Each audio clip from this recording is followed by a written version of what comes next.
Hello guys, welcome to Ashi's kitchen. ഇന്ന് ഉണ്ടാക്കാൻ പോകുന്നത് ഒരു സ്പെഷ്യൽ ഐറ്റമാണ്. നല്ല നേന്ത്രം ബേക്കാൻ്റെ കായ്പോളയാണ് ഉണ്ടാക്കുന്നത്. അതിന് നല്ല പൂത്ത ബേക്ക് എടുക്കാം. എന്നിട്ട് തൊലിയെല്ലാം എടുത്തിട്ട് ചെറുതായിട്ട് മുറിച്ചിട്ട് എടുക്കാം. ഇനി ഫ്രൈ സ്പൂൺ വെച്ചിട്ട് ഫ്രൈ സ്പൂണ് ചൂടാകുമ്പോൾ അതിൽ കുറച്ച് നെയ്യിട്ട് കൊടുക്കാം. നെയ്യെല്ലാം മെൽട്ടായിട്ട് വരുമ്പോൾ ഈ മുറിച്ച ഈ ബേക്കാൻ അതിലേക്ക് ഇട്ട് കൊടുക്കുക. എന്നിട്ട് നന്നായിട്ട് ഇളക്കിയെടുക്കാം. എന്നിട്ട് അതിൽ കുറച്ച് പഞ്ചാര ഇടാം. പാങ്ങനെ മിക്സ് ആക്കിയിട്ട് മുദ്ദാക്കിയിട്ട് എടുക്കാം.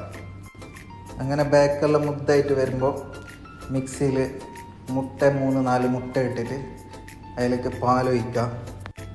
പിന്നെ മഞ്ഞൾപ്പൊടി ഇടാം, കുരുമുളക് പൊടി ഇടാം, പിന്നെ ഏലക്ക ഇടാം, പിന്നെ മൈദപ്പൊടി എല്ലാം ഇട്ടിട്ട് മിക്സിയിൽ അടിച്ചിട്ടെടുക്കാം.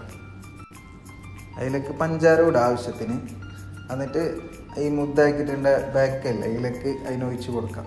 ഫ്രൈ സ്പൂണിൽ ഒഴിച്ച് കൊടുത്തിട്ട് പാങ്ങല തിളപ്പിക്കാം.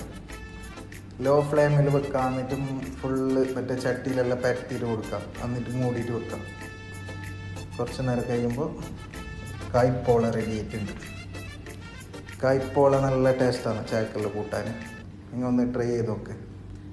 അപ്പോൾ വീഡിയോ ഇഷ്ടമായെങ്കിൽ ലൈക്ക് ചെയ്യുക, ഫോളോ ചെയ്യുക. Okay, by.